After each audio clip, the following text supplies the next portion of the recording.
రోజు మన చీలక్ష్మక్కాయ్ మన కరుణాకర్ అన్నయ్య గురించి మనం మాట్లాడుకుందాం. ఈ మధ్య మన ఎస్తేర్ అక్కాయ మధ్యలోకి వచ్చిందని మన శ్రీలక్ష్మక్కాయని మర్చిపోయారా ఏంది? అబ్బే అస్సలు మర్చిపోకూడదు. ఆ గ్యాంగ్లో మన అక్కాయ కూడా ఒకటి ఉంటుంది. మన అక్కాయకు ఒక పెద్ద సందేహం వచ్చేసింది ఇప్పుడు.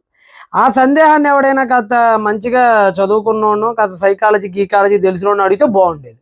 అడగకుండా మన అన్నయ్యని అడిగింది. మరి మన అన్నయ్య ఏం చెప్తాడు పాపం?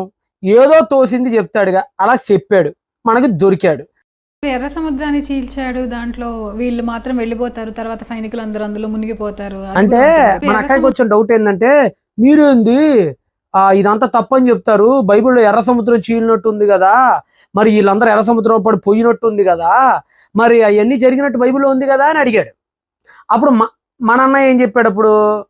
మన అన్నయ్య ఏం చెప్పాడు అప్పుడు అంటే, అవన్నీ నిజంగా గనక జరిగితే అసలు వీళ్ళు తిరుగుబాటు చేస్తారైంది మోషే మీద, యెహోవా మీద.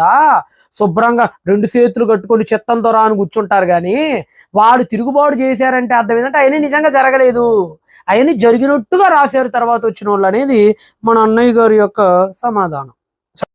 అన్ని జరిగితే అసలు ఈ ఇశ్రాయేలీలు మోషే మీద తిరుగుబాటు చేస్తారా? అన్ని అద్భుతాలు చూస్తే అరే వీళ్ళందరినీ ఎంత పెద్ద సైన్యాన్ని చంపేశారు కదా బైబిల్ దేవుడు, మన దేవుడు. అంటే నిజంగా ఇవన్నీ జరిగితే ఇశ్రాయేలీలు అసలు తిరుగుబాటు చేస్తారా ఏంది మోషే మీద, దేవుడి మీద సనుగుతారా ఏంది? ఇవన్నీ జరిగితే అసలు ఒళ్ళంతా భయం కంపితులైపోయి మీరు చెప్పిందే వింటామని చెప్పి బాంచద్దారాన్ని కూర్చుంటారు కదా అనేది మన అన్నగారి యొక్క అనుమానం.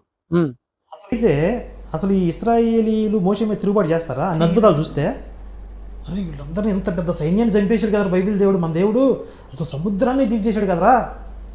అంత మిరాకిల్ చూసిన వాళ్ళు యెహోవా మీద తిరుగుబాటు చేస్తారా అసలు? అంటే ఇప్పుడు మన అన్నయ్య గారు చెప్పే మాట ఏంటంటే, నిజంగా ఇవన్నీ గనక అద్భుతాలు జరుగుంటే బైబిల్లో చెప్పినట్లుగా, మరి అట్ట వెళ్ళిపోయి ఎట్ట ఎందుకు తిరుగుబాటు చేస్తారు? అసలు ఆ వింత చూడంగానే గుండెలు అదిరిపోవాలి కదా వీళ్ళకి తిరుగుబాటు చేయాలంటే అనేది మన చీలక్ష్మక్కాయ్ మన కరుణాకర్ అన్నయ్య వీళ్ళిద్దరికి వచ్చినటువంటి డౌట్లు తీరుద్దాం. మన క్రైస్తవుల్లో కూడా చాలా మంది ఇలాంటి డౌట్లలోనే ఉన్నారు. ఏంటా డౌట్? ఏమని నిజంగా గనక అద్భుతాలు జరుగుంటే వీళ్ళు ఎట్ట తిరుగుబాటు చేస్తారండి మరి నీళ్ళ కోసం, ఆహారం కోసం?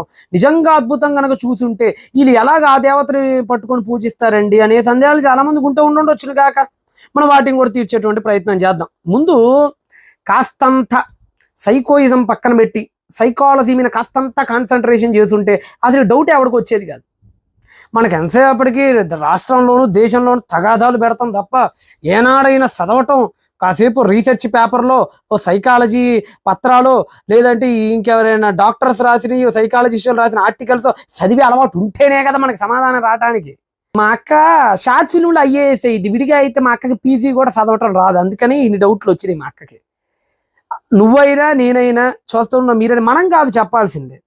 వాళ్ళు ఎందుకు అలా బిహేవ్ చేశారో మనకు అర్థం కావాలంటే, నా స్టూడియోలో కూర్చొని నేను, ఆయన స్టూడియోలో కూర్చొని ఆయన కాదు, మనకి సైకాలజీ ఏం చెప్తుందో తెలియాలి, సైకాలజీ డాక్టర్లు ఏం చెప్తున్నారో తెలియాలి, పండితులు ఏం మాట్లాడుతున్నారో తెలియాలి, స్లేవ్స్ మీద పరిశోధన చేసినటువంటి పెద్ద పెద్ద డాక్టర్స్, రీసెర్చర్స్, శాస్త్ర ప్రపంచం ఏం చెప్తుందో మనకు తెలియాలి.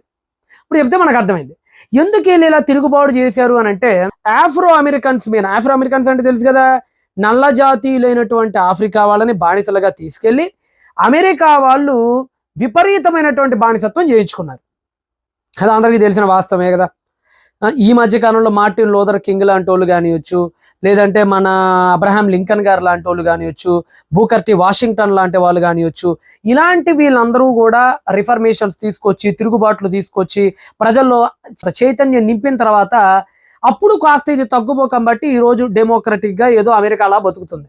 కానీ ఒకప్పుడు అమెరికా వాళ్ళు నల్ల జాతీయుల్ని చాలా బాగా చిత్రహింసలు పెట్టారు, బానిసత్వానికి గురి చేశారు. వీళ్ళు తరతరాలుగా, నల్ల జాతీయులు తరతరాలుగా బానిసత్వానికి గురైన తర్వాత ఎందరో అసలు వీళ్ళ పరిశోధనలు చేయడం ప్రారంభించారు. వాళ్ళలో రోనీ బుల్మ్యాన్ గారు కానివచ్చు, ఫిలిప్ బ్రిక్మ్యాన్ గారు కానివచ్చు, డానియల్ కెన్హాన్ గారు కానివచ్చు, మనకి అత్యంత సుపరిచితురాలైనటువంటి జాయ్ డీగ్రూ గారు కానివచ్చు, ఇలా చాలా మంది వీళ్ళ మీద పరిశోధనలు చేశారు. అసలు ఈ బానిసలు ఎందుకు ఇలా తయారవుతున్నారు, ఈ అద్భుతాలు చూసిన తర్వాత, ఈ స్వేచ్ఛా జీవితం అనుభవించిన తర్వాత వాళ్ళ పరిస్థితులు ఎలా ఉన్నాయి, అని చాలా మంది రీసెర్చర్స్ చేశారు. వాళ్ళలో ముఖ్యంగా జాయ్ డిగ్రూ గారు అయితే ఏకంగా ఐక్యరాజ్య సమితిలో కూడా, యునైటెడ్ నేషన్స్ లో కూడా ఆవిడ ప్రసంగం ఇచ్చింది. హార్వర్డ్ కానీ, ఆక్స్ఫర్డ్ కానీ, కొలంబియా లాంటి అతిపెద్ద ప్రపంచ ప్రసిద్ధిగాంచిన విశ్వవిద్యాలయాల్లో కూడా ఆవిని పిలిపించుకొని మరి లెక్చర్స్ ఇచ్చేటట్టుగా చేసుకున్నారు. ఆవిడ చేసినటువంటి రీసెర్చ్ శాస్త్రవేత్తలు ధృవీకరించగా ఆ రీసెర్చ్ పేపర్స్ని ఈరోజు సైకాలజీలో కూడా ముఖ్యమైన సబ్జెక్టుగా పేర్కొంటున్నారు. ఇక డానియల్ కాన్మెన్ గారి గురించి అయితే మనం చెప్పనవసరం లేదు. ఆయన నోబెల్ బహుమతి గ్రహీత, ఆధునిక పరివర్తన శాస్త్రానికి పితామహుడిగా కూడా కీర్తింపబడిన వాడు. ఇందాక మీకు చెప్పినటువంటి జాయ్ డిగ్రూ గారు అయితే క్రైస్తవురాలే కాదు, ఆవిడ ఒక బహాయిజానికి చెందినటువంటి వ్యక్తి. ఎందుకంటే ఇప్పుడు నేను చూపిస్తే ఆవిడ మీ క్రైస్తవులు కాబట్టి మీరు నమ్మం అని అంటారు. అలా కూడా ఏమీ లేదు. ఆవిడ ఒక బహాయిజం ఫెయిత్కి సంబంధించిన ఆవిడ జాయ్ డిగ్రూ. ఇక డానియల్ కెనెహన్ గారు ఉన్నారు. పేరులో డానియల్ ఉన్నాడు కాబట్టి ఆయన పెద్ద ఎథీస్టు, ఆయన అగ్నేయవాది, అగ్నోస్టిక్ అని కూడా మీరు అనుకోవచ్చు. ఆయన కూడా దేవుని నమ్మినటువంటి వ్యక్తి కాదు. ఇలా మీకు చూపించేటువంటి వ్యక్తులు అనేక మంది క్రైస్తవ్యానికి సంబంధం లేకుండా పైగా జాయ్ డిగ్రూ గారు అయితే క్రైస్తవ్యాన్ని విమర్శించిన వారిలో కూడా ఒకళ్ళు. కాబట్టి వీళ్ళ రీసెర్చర్స్ అన్నిటికీ కూడా మీ ముందు ఈరోజు పెట్టేటువంటి ప్రయత్నం చేస్తాను. ఆ ప్రయత్నంలో భాగంగా మీకు ఒక రీసెర్చ్ ఆర్టికల్స్ మీకు చూపిస్తున్నాను, ఒకసారి మీరు చూడండి. ఇప్పుడు మీకు చూపిస్తున్నాం చూసారా, ఇది అద్భుతాల పైన, అంటే ఆ రోజు అక్కడ కంటెంట్ ఏంటంటే అద్భుతాలు మానవుడిలో ఎంతవరకు గుర్తుంటున్నాయి, అద్భుతాలు మానవుడి మెదడు మీద ఎంతవరకు ప్రభావితం చూపిస్తున్నాయి. మనం అనుకున్నట్టుగా తమ జీవితంలో ఏదైనా అత్యంత గొప్ప అద్భుతాలు జరిగినా సరే అది చివరి దాకా అలానే క్యారీ అవుతుందా ఆ భావోద్వేగం, లేదంటే మధ్యలోనే భావోద్వేగం తగ్గిపోయి ఒక సాధారణమైన ప్రక్రియగానే మారిపోతుందా అనే దాని మీద ఇందాక మీకు చెప్పాను కదా, రోనీ బుల్మెన్ గారు కానివచ్చు, తర్వాత ఫిలిప్ బ్రిక్మ్యాన్ గారు కానివచ్చు, ఇంకా చాలా మంది పరిశోధనలు చేసి వాళ్ళొక పత్రాన్ని రిలీజ్ చేశారు. ఆ బుక్లో ఫిలిప్ బ్రిక్మ్యాన్ అండ్ డాన్ కోట్స్ వాళ్ళు రచించినటువంటి దానిలో ఏమనుందో ఒకసారి మీకు చదివి వినిపిస్తున్నాను చూడండి. ఓకే, యాజ్ ప్రెడిక్టెడ్ అంటే ఊహించినట్లుగానే లాటరీ విన్నర్స్, అంటే మొత్తం అమెరికా దేశవ్యాప్తంగా ఏదో సరదాగా వెళ్ళిపోయి ఏముందిలే లాటరీ తీసుకుందాం, ఊరగట్ల తీసుకుందాం అంటే టైం పాస్ కోసం లాటరీ తీసుకొని, అదేందో విచిత్రంగా అన్ని లక్షల మంది లాటరీ తీసుకుంటే ఏదో టైం పాస్గా గూట్లో రాయలా వేసినటువంటి వీళ్ళకే లాటరీలు దగ్గర కొన్ని కోట్ల డాలర్లు, షాక్ అయిపోయి నిద్రలు కూడా పట్టకుండా అది నిజమా కాదా అని ఆశ్చర్యచకితులైపోయినటువంటి వ్యక్తులు వీళ్ళు తీసుకున్నారు. వీళ్ళు తీసుకొని వాళ్ళ మీద పరిశోధన చేయగా వాళ్ళ అనుభవాలని, వాళ్ళతో వీళ్ళు చేసిన ఇంటర్వ్యూస్లోను వాళ్ళ యొక్క మానసిక స్థితి ఎలా ఉంది అని వీళ్ళు మొత్తం కూడా డీకోడ్ చేసి చెప్పింది ఏంటంటే అదే మీకు ఇప్పుడు చదువుతున్నా. As predicted, lottery winners were not happier than controls and took significantly less pleasure from a series of events. అంటే అర్థం ఏంటంటే ఎవరైతే లాటరీలు పొందుకున్నారో, జీవితంలో అత్యంత అద్భుతమైనటువంటి ఆశ్చర్యకరమైనటువంటి ఒక సంతోషాన్ని తమ జీవితంలో అనుభవించారో వాళ్ళట తర్వాత కాలంలో వాళ్ళ మీద పరిశోధన చేసినప్పుడు ఏంది, పెద్ద హ్యాపీగా ఏమీ లేరు. ఆ రాత్రికి ఆ రోజుకి అదొక అద్భుతంగా వీళ్ళు భావించారట. కొంతకాలం గడిచిన తర్వాత అంట అది పెద్ద అద్భుతంగానే వాళ్ళు ట్రీట్ చేయట్లేదంట. ఏముందిలే కానివ్వండి, ఏముందిలే అని ఒకనాడు ఏదైతే అద్భుతంగా వీళ్ళు భావించి 2-3 రోజులు నిద్ర పట్టకుండా చేసిందో ఆ ఈవెంట్ తర్వాత ఒక నార్మల్ ఈవెంట్గా వీళ్ళ మైండ్లో కిందకి దిగజారిపోయిందట. ఇది 1978లో 1971 నుంచి 78 మధ్య జరిగినటువంటి రీసెర్చ్ అనమాట. ఇప్పుడు మీకు చెప్తుంది. దీనికి వాళ్ళు పేరు కూడా పెట్టారు. దీనికి పేరు పెట్టంటే హెడోనిక్ ట్రెడ్మిల్. అంటే ఇప్పుడు ఒక ట్రెడ్మిల్ ఉందనుకోండి, ట్రెడ్మిల్ అంటే తెలుసు కదా, జాగింగ్ చేస్తూ ఉంటాం కదా, వెయిట్ తగ్గడానికి. అది మనం అప్పుడప్పుడు జిమ్స్లో చూస్తూ ఉంటాం ట్రెడ్మిల్స్. ఫర్ ఎగ్జాంపుల్ ఒక ట్రెడ్మిల్ ఎక్కేటప్పుడు ఎలా ఎక్కుతాడు, నార్మల్గా సింపుల్గా ఎక్కుతాడు. ఒక లెవెల్లో అలా మనం స్పీడ్ పెంచే కొంది ఒక లెవెల్లో టాప్కి వెళ్ళిపోద్ది, గుండె చప్పుడు స్పీడ్ కూడా టాప్ నాచ్లోకి తీసుకెళ్ళిపోతాం. తర్వాత మళ్ళీ నిదానంగా దాన్ని అలా కుజించి మళ్ళీ ఎక్కక మునుపు ఎక్కడికైతే వచ్చామో అక్కడ దిగిపోతాం. అంటే అలా ఒక్కసారిగా టాప్లోకి వెళ్ళిపోయి హార్ట్ బీట్ మళ్ళీ అలా దిగిపోయింది కదా. అలా స్పీడ్గా వెళ్ళిపోయినటువంటి ట్రెడ్మిల్ మళ్ళీ అలా స్లో అయిపోయింది. అంటే ఎక్కేటప్పుడు ఏ స్థితిలో ఉన్నాడో అదే స్లో అనేది దిగేటప్పుడు కూడా వస్తుంది. ఈ హెడోనిక్ ట్రెడ్మిల్ అంటే అర్థం ఏంటంటే సింపుల్, మనిషి ఎంత పెద్ద అద్భుతం కలిసి వచ్చినా సరే కొంతకాలానికి అంత సంతోషం మళ్ళీ మామూలు స్థాయికి చేరుకుంటాం. కాబట్టి ఈ రోజు ఒకటి అద్భుతంగా అనిపించినంత మాత్రాన అది జీవితాంతం అద్భుతంగా అలానే వాళ్ళ మనసులో ముద్రింపబడాలనేమీ లేదు. కొంతకాలానికి అది నార్మల్ అయిపోతుందట. అది అసలు అద్భుతంగానే అనిపించట్లేదంట కొంతకాలం తర్వాత. ఇది మీరు మైండ్లో పెట్టుకోండి, రైట్. 22 మంది లాటరీలో గెలిచిన వాళ్ళ మీద సుమారుగా వీటిని వాళ్ళు పరిశీలన చేయగా చెప్పినటువంటి విషయాలు అన్నమాట ఇవి. ఓకేనా. నెక్స్ట్ మీకు ఇంకోటి చూపిస్తా. ఇప్పుడు మీకు wellbeing the foundation of hedonic psychology అనేది ఒకటి చూపిస్తాను.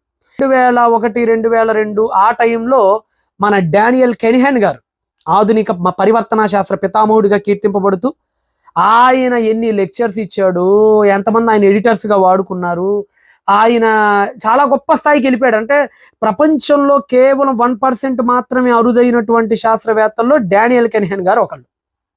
అలాంటి అతి గొప్ప సైకాలజిస్ట్గా పేరుగాంచినటువంటి ప్రపంచ ప్రసిద్ధ సైకాలజిస్ట్ అయినటువంటి డానియల్ కెనిహన్ గారు కూడా వీటి మీద పరిశోధన చేసి ఆయన కూడా ఏమని చెప్పారో, well being the foundation of hedonic psychology అనేటువంటి పుస్తకంలో నుంచి కూడా మీకు కొన్ని చూపించే ప్రయత్నం చేస్తాను. ముఖ్యంగా 303వ పేజీలో ఆయన ఈ విధంగా అన్నాడు. ఒకసారి మీరు కూడా చూడండి. ఇదిగోండి. Hedonic adaptation May serve similar protective and perception enhancing functions.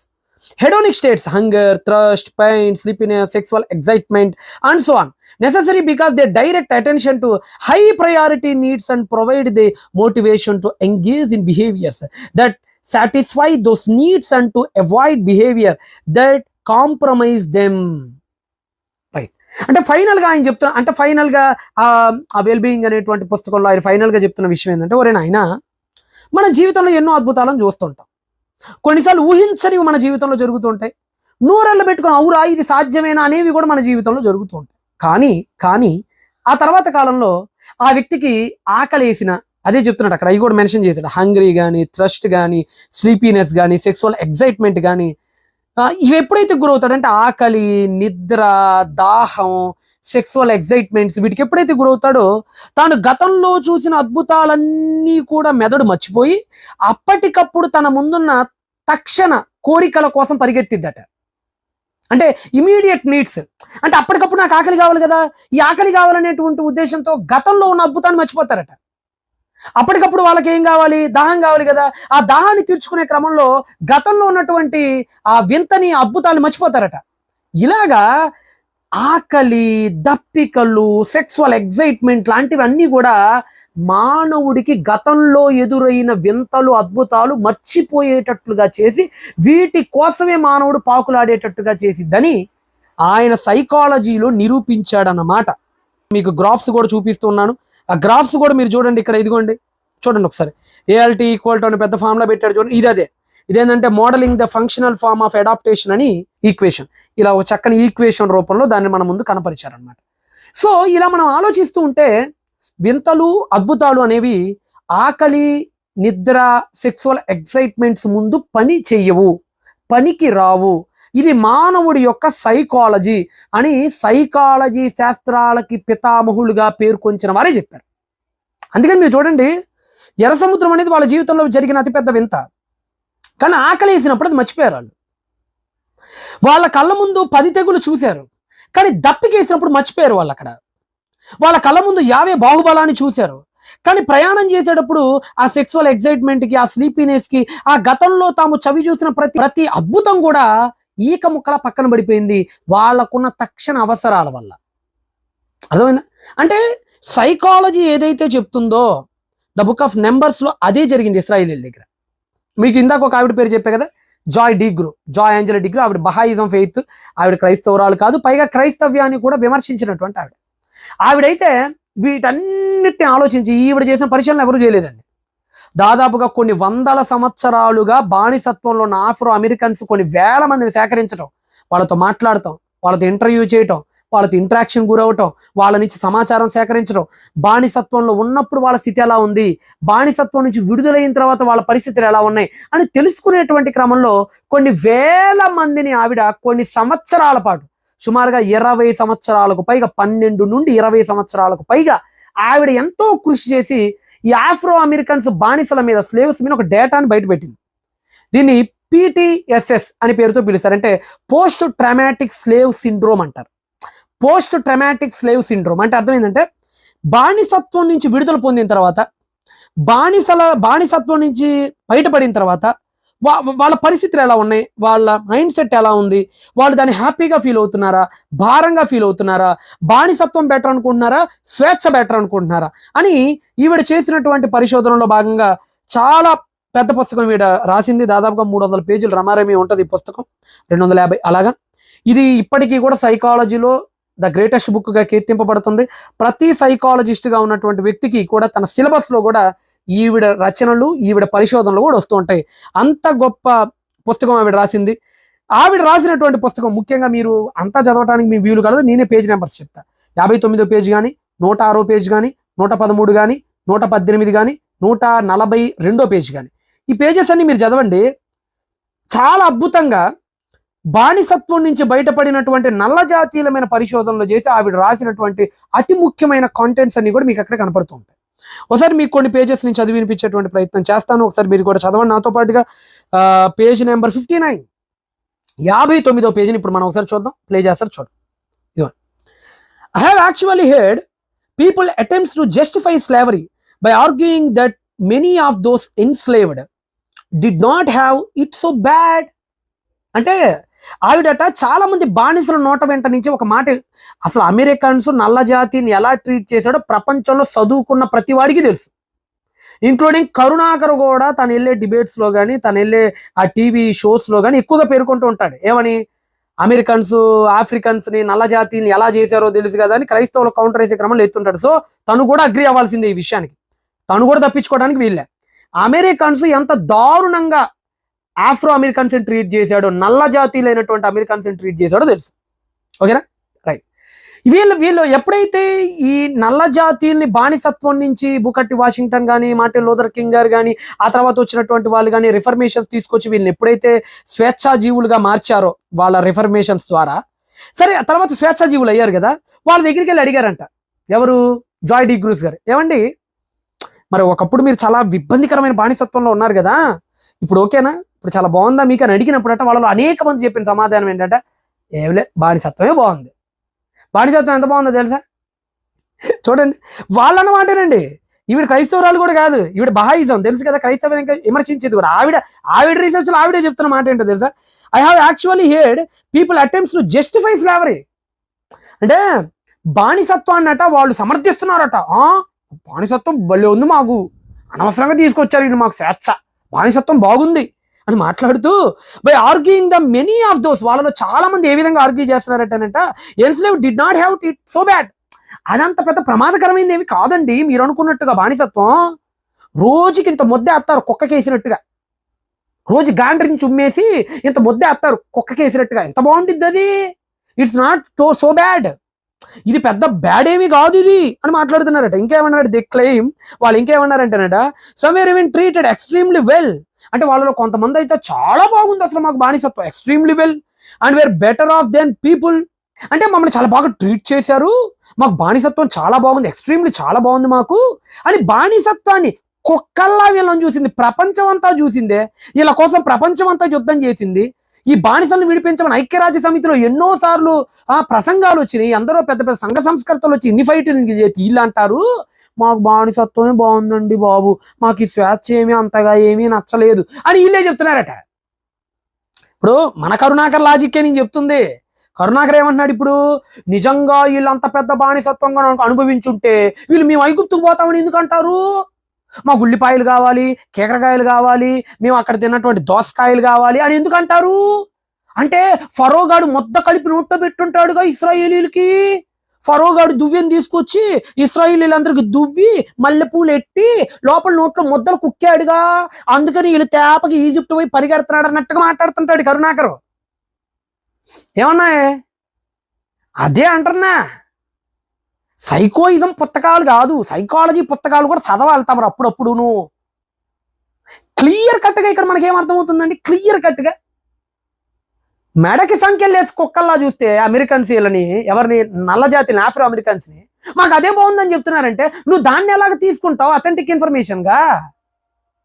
మన కరుణాకర్ ఇది చేస్తాడు, అదే విచిత్రం నాకు అర్థం కాదు. ఎందుకంటే తెలిసిందేగా మీకు, తెలియాలి అసలు బానిసల మైండ్ సెట్. PTSS గురించి చదువన్నాయి, PTSS అని పోస్ట్ ట్రామాటిక్, అది పోస్ట్ ఆఫీస్ కాదు, మళ్ళీ ఎవరో పోస్ట్ ట్రమాటిక్, అది పోస్ట్ ఆఫీస్ కాదు, పోస్ట్ ట్రమాటిక్ స్లేవ్ సిండ్రోమ్ అది. అంటే బానిసలుగా ఉన్న వాళ్ళకి స్వేచ్ఛని ఇచ్చిన తర్వాత వాళ్ళకున్న సిండ్రోమ్ అది. వాళ్ళు బానిసత్వం బాగుంది అనుకుంటున్నారట. ఇలా ఒకళ్ళు కాదు ఇద్దరు కాదట, కొన్ని వేల మంది ఇంటర్వ్యూస్ చేస్తే వాళ్ళకాలే ఒప్పుకున్నారు ఈ విషయాల్ని. బట్ నువ్వు దీన్ని తీసుకొని బైబిల్ని తప్పబడతావే, నువ్వు అసలు ఏమైనా పని చేస్తున్నా అన్న బుర్ర? నువ్వు బైబిల్ని తప్పబట్టే క్రమంలో అసలు ట్రూత్కు దూరం అయిపోతున్నావు, అది ఇక్కడ విషయం. అసలు తప్పడుతులే, బైబిల్ తప్పట్టు ఇంకా ఎందుకంటే సమాధానం చెప్పడానికి బొచ్చడం మంది ఉన్నావు ఇక్కడ, నో ప్రాబ్లం. కానీ నువ్వు నిజానికి దూరం అవుతున్నావు అని నా బాధ. ఒక సైకాలజీకి నువ్వు దూరం అయిపోతున్నావు. ఆలోచించు ఒకసారి. వాళ్ళ నోటితో వాళ్ళే చెప్తున్నారట. ఇంకో విషయం చెప్పనా, మీరు పీటీఎస్ఎస్ చదవండి. నేను ఇంటికి వెళ్ళిన తర్వాత ఆ పుస్తకం మేబీ 3,000 4,000 ఎంతో ఉంటుంది, మీరు తెచ్చుకొని చదవండి. నా దగ్గర ఉంది, అది నా లైబ్రరీలో ఉంటుంది. ఆ పుస్తకం నిజంగా అంటే దాని రేట్ నాకు సరిగ్గా గుర్తులేదు, కొని కూడా 2 years పైన అయిపోయింది. ఇది రేట్ కరెక్ట్ గుర్తులేదులే, కానీ అది మీరు కొనుక్కొని చదవండి. మీకు సంఖ్యాకాండం నిర్గమాకాండం బ్రహ్మాండంగా అర్థమైంది. ఎందుకో తెలుసా, ఇశ్రాయేలీలు కూడా పీటీఎస్ఎస్తోనే బాధపడ్డారు. పోస్ట్ ట్రమాటిక్ స్లేవ్ సిండ్రోమ్ అనగా స్వేచ్ఛ వచ్చినప్పటికీ కూడా తక్షణం ఉన్నటువంటి తిండి దప్పికల్ని జయించలేక పాత బానిసత్వానికే ముగ్గు చూపేటువంటి ఒక సిండ్రోమ్ గురయ్యారు వాళ్ళు. అది మోసే తప్పు కాదు, బైబిల్ దేవుడు తప్పు కాదు. ఈ అన్నగారేమో ఫరో గారిని భుజాలు మీసుకొని ఊరేగిస్తూ ఉంటాడు. మన కరుణాకర్ అనే ఫరో గారు ఎంత మంచోడో చూడండి, ఆడి దగ్గరికే పోతామంటున్నారు వీళ్ళందరూ, అంటే ఆడ ఎంత బాగా చూసుకున్నాడో చూడండి అని. ఏం చేద్దాం, గొర్రె కషాయం నమ్మిద్ది అంటారు కదా, ఆ టైప్ అనమాట. 113 పేజ్ నెంబర్ 113, 113. ఓకేనా, జాయ్ డి గ్రూస్ గారు రాసిన పుస్తకంలో ఇదే చెప్పాను కదా, మా పరిశోధనలు ఏమీ కాదురా నాయన. మళ్ళా చదవండి, ఏముందో చదవండి. What is a man to do? His anger and frustration have to find some outlet. When the true target of a person's feeling is deemed to be out of reach, the person will take their feelings out on safer targets. అంటేనంట బానిసత్వం నుంచి బయటపడ్డ వాళ్ళలో ఒక syndrome గమనించిందంట ఈవిడ. ఆ syndrome ఏంటంట true targets అంటారు. True targets అంటే అర్థం ఏంటంటే నిజంగా తమల్ని ఎవరైతే ఇబ్బంది పెట్టారో, నిజంగా ఎవరైతే తమల్ని కుక్కల్లా చూశారో వాళ్ళని వీళ్ళేమనరట, సేఫర్ టార్గెట్స్ ని సెలెక్ట్ చేసుకుంటారట. అంటే అన్నెప్పుడు వెరగని వాళ్ళు పక్కన వాళ్ళ మీద నిందలు మోపుతుంటారట. నీ వల్లే మాకు ఇలా జరిగింది, నీ వల్లే మాకు ఇలా జరిగిందని ట్రూ టార్గెట్స్ ఏమో గాలికి వదిలేసి సేఫర్ టార్గెట్స్ మీద వీళ్ళు క్లెయిమ్ చేస్తూ ఉంటారట నిందల్ని. అందుకని మీరు బైబిల్ చదివేటప్పుడు చూడండి, ఫరో అనేవాడు ట్రూ టార్గెట్ వీళ్ళకి. ఎందుకంటే మోషే ఏం చేశాడు వీళ్ళని? మోషే కొట్టాడా తిట్టాడా? బండను కొడితేనే ఒప్పుకోలేదు లేండి దేవుడు, అది వేరే విషయం. ఇలా కొడితే ఏం చేస్తాడు మరి? మోషే ఏం చేశాడండి పాపం? మోషే ఏం చేయలే పాపం. అలాంటిది ఆ ఫరో వీళ్ళ పిల్లని చంపింది ఫరోగాడేగా. వీళ్ళ పిల్లని చంపింది ఫరోగాడు, ట్రూ టార్గెట్ ఫరోగాడు. పిల్లని చంపింది ఫరోగాడు, గడ్డి ఇవ్వంది ఫరోగాడు, వీళ్ళ చేత బానిసత్వం చేయించుకుంది ఫరోగాడు, ఇవన్నీ చేపించింది ఫరోగాడు. వాడు ట్రూ టార్గెట్ వీళ్ళకి. కానీ ట్రూ టార్గెట్ ఏం అనలేదు వాళ్ళు, సేఫర్ టార్గెట్ అని మోషే వినబడ్డాడు. చూడండి, కరెక్ట్గా ఈవిడేం చెప్పిందో అదే జరుగుతుంది బైబిల్లో. మోషేతో ఏమంటారు? మమ్మల్ని ఐగుప్తులో నుంచి నువ్వు ఎందుకు తీసుకొచ్చావు? ఇక్కడ సమాధులు, ఐగుప్తులో సమాధులు లేవని ఇక్కడికి ఏమైనా తీసుకొచ్చావా? మేము చావనేలా?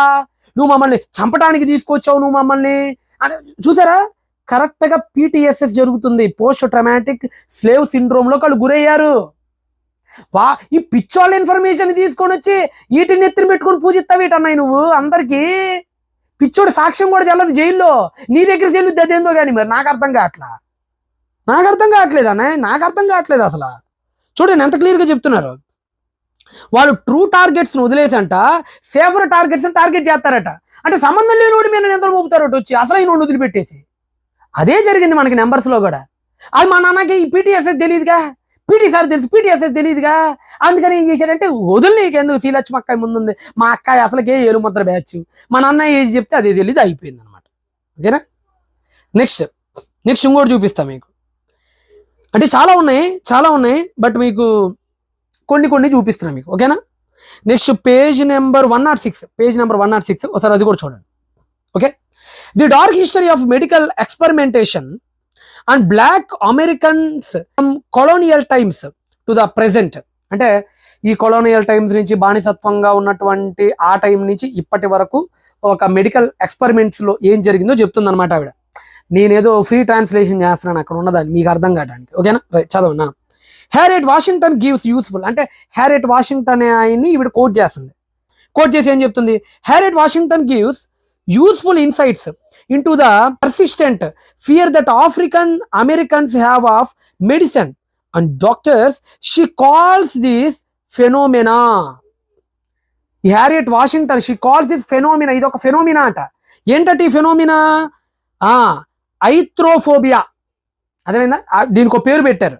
ఈ బానిసత్వం నుంచి బయటకు వచ్చినటువంటి వీళ్ళకు ఉన్నటువంటి ఒక ఫోబియాకు పేరు పెట్టి దాని పేరు ఐథ్రోఫోబియా. ఏంటి ఐట్రోఫోబియా?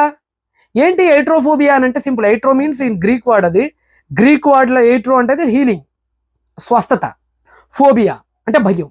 అంటే తమను కాపాడటానికి వచ్చిన వాడిని చూసి, తమను రక్షించటానికి వచ్చిన వాడిని చూసి, తమకు వైద్యం చేసి తిరిగి చక్కగా మార్చడానికి వచ్చిన వాడిని చూసి భయపడుతున్నారంటే వీళ్ళు. అసలైన బానిసున్నాడే వాడిని చూస్తే భయం కలగట్లేదంట. వీళ్ళకి ఇంజక్షన్లు ఇచ్చి, వీళ్ళకి పిచ్చి తగ్గించి, వీళ్ళకి దైనందిన జీవితంలో పంపడానికి కౌన్సిలింగ్ ఇచ్చే డాక్టర్ల మీద మాత్రం వీళ్ళు భయానికి గురైపోయి వాళ్ళని తిడుతున్నారట, వాళ్ళని దూషిస్తున్నారట. మీరు వెళ్ళిపోండి, మా దగ్గర నుంచి మమ్మల్ని చంపడానికి వచ్చారని అడుగుతున్నారట. ఐథ్రోఫోబియా అంటారండి దీన్ని. ఐట్రోఫోబియా కొద్దిగా ఫొనెటిక్ అటు ఇటు అవ్వచ్చు ప్రొనౌన్సియేషన్, ఓకేనా? ఈ iatrophobia, this term defined from Greek iatros meaning healer and phobia means fear, which together means fear of the healer. అంటే రక్షకుడిని చూసి, వైద్యుడిని చూసి భయపడుతున్నారట. అందుకని మీరు చూడండి, మోషే గారు అంటే భయం అండి వాళ్ళకి. భయం అంటే అర్థం ఏంటి? దూరం జరుగుతారు. నువ్వు మాకొద్దు, నువ్వు మాకు పిచ్చోళ్ళు అంటారు చూసా, మాకొద్దు ఇంజక్షన్ పొడుతావు, మాకొద్దు, దూరం. అలాగ తయారవుతున్నారట వీళ్ళు. ఎందుకు? వాళ్ళ డిఎన్ఏలో కూడా జొచ్చుకుపోయింది బానిసత్వం. ఎంత బానిసత్వం అంటే సంఖ్యలు లేస్తే తప్ప వాళ్ళు ఉండట్లేదు, కుక్కల్లా మారిపోయారట వీళ్ళందరూ. అంటే కుక్కలకు సంఖ్యలు వేస్తారు కదా, కొన్నిసార్లు కుక్కలకు సంఖ్యలు లేకపోతే అదేదో ఇన్ఫీరియారిటీ కాంప్లెక్స్ గురైపోయింది. అలాగైపోతున్నారట వీళ్ళు. ఐట్రోఫోబియా. అందుకని చూడండి, మోషే గారిని చూసినప్పుడు కూడా వాళ్ళకి ఐట్రోఫోబియానే కలిగింది. అంటే ఈయనేదో తమని చంపడానికి తీసుకొచ్చినట్లుగా. అంతే కదా, మోషేని ఏమన్నారు? నువ్వు మమ్మల్ని చంపడానికి తీసుకొచ్చావా, మమ్మల్ని బయటకు నువ్వు అన్నారు చూసావా? అంటే ఏంటి? రక్షకుణ్ణి కూడా ఏదో హాని చేసేవాడిగా చూసేటువంటి ఒక ఫోబియాకి వెళ్ళిపోతున్నారట వీళ్ళు. నేను కాదు కదా చెప్తుంది ఇవన్నీ. నేనేం అర్ధరాత్రి ఇంట్లో కూర్చొని రాయలేదు. ఈ పుస్తకం మీకు కూడా దొరికిద్దిగా, అమెజాన్లో కొట్టండి, మీకు కూడా వచ్చింది. నేను చెప్పే అబద్ధాలు నిజాలు తెలుస్తాయి మీకు, ఓకేనా? ఐట్రోఫోబియా అంటారు దీన్ని, ఓకేనా? కాబట్టి ఇశ్రాయేలీలు ఎర్ర సముద్రం చూస్తే నిజంగానే అది కనుక జరిగితే వీళ్ళు ఎందుకు తిరుగుబాటు చేస్తారు అంటే చెప్పాను కదా, ఏంటది? హెడోనిక్ ట్రెడ్మిల్ అది. ఆ తర్వాత దానికే ఇంచుమించుగా అటు ఇటు చేసి ఆ తర్వాత దానికే హెడోనిక్ అడాప్టేషన్. కాబట్టి ఒక అద్భుతం చూసిన తర్వాత తిరుగుబాటు చేయకూడదని రూల్ ఏమీ లేదు. అలాగా అద్భుతం మర్చిపోయి తిరిగి సామాన్య స్థాయికి రావటాన్ని ఏమంటారంటే హెడోనిక్ ట్రెడ్మిల్ అని, హెడోనిక్ అడాప్టేషన్ అని అంటారు. మనకి ట్రెడ్మిల్ తెలుసు కానీ హెడోనిక్ ట్రెడ్మిల్ ఆడ తెలిసిద్దిలే అన్నయ్య. నీది తప్పు కానే కాదన్నయ్య, నాది తప్పు. నీకు తెలియని అన్నీ చెప్తున్నాను చూసావు, నాదే తప్పు. ఏం చేద్దాం చెప్పు? తప్పు నాది, ఏం చేద్దాం చెప్పు? మనం ఏమీ చేయలేం. కానీ మా ప్రేక్షకులకైనా అర్థమైద్ది అనేది నా బాధ. కాబట్టి ఎందరో లాటరీలు గెలిచిన వాళ్ళ మీద, ఎందరో జీవితంలో అద్భుతాలను చూసిన వాళ్ళ మీద, ఎందరో జీవితంలో వింతల్ని చూసిన వాళ్ళ మీద పరిశోధనలు చేసి ఒక ఈక్వేషన్స్ బయటికి లాగి కొన్ని గ్రాఫ్స్ కూడా ఇచ్చారండి. మీకు గ్రాఫ్స్ కూడా చూపిస్తా చూడండి. 9 అడుగుల నిడివి కలిగినటువంటి జైల్లోకి మార్చడం, వాళ్ళ బ్రెయిన్స్ని వీళ్ళకి పరిశీలించడం, వాళ్ళ ప్రవర్తనని చూడటం, ఇవన్నీ వాళ్ళు బయటికి లాగా చెప్పింది ఒకటే, ఒరే బాబు మానవుడి మేధస్సు ఎలాంటిదంటే వాడిన్ని అద్భుతాలు చూసినా కొంతకాలానికి అద్భుతం అనేది నార్మల్ థింగ్గా మారిపోతుంది. దీనికే సైకాలజీలో పెట్టినటువంటి పేరు ఏంటంటే హెడోనిక్ అడాప్టేషన్. మరి ఎర్ర సముద్రం చూసినా వీళ్ళు ఎందుకు తిరుగుబాటు చేశారంటే హెడోనిక్ అడాప్టేషన్ వల్ల చేశారు. నెంబర్ 2, నిజంగానే గనక మరి ఫరోగాడు చండాలంగా చూసుకుంటే మేము ఐగుప్తుకి వెళ్ళిపోతాం అని వీళ్ళు ఎందుకు అంటారు అని మన కరుణాకర్ అన్నయ్య ప్రశ్నకు సమాధానం ఏంటంటే పోస్ట్ ట్రామాటిక్ స్లేవ్ సిండ్రోమ్. అయిపోయిందా? కాబట్టి తీలచ్చమక్కాయ్. ఈసారి నీకు డౌట్ వస్తే 9182034376 అనే నెంబర్కి డౌట్లు పంపి అక్క, నేను చెప్తాగా నీకు, నేను చెప్తా కదా, మా అన్నకి ఎందుకు రిస్క్ పెడతావు చెప్పు, ఓకేనా? బాయ్.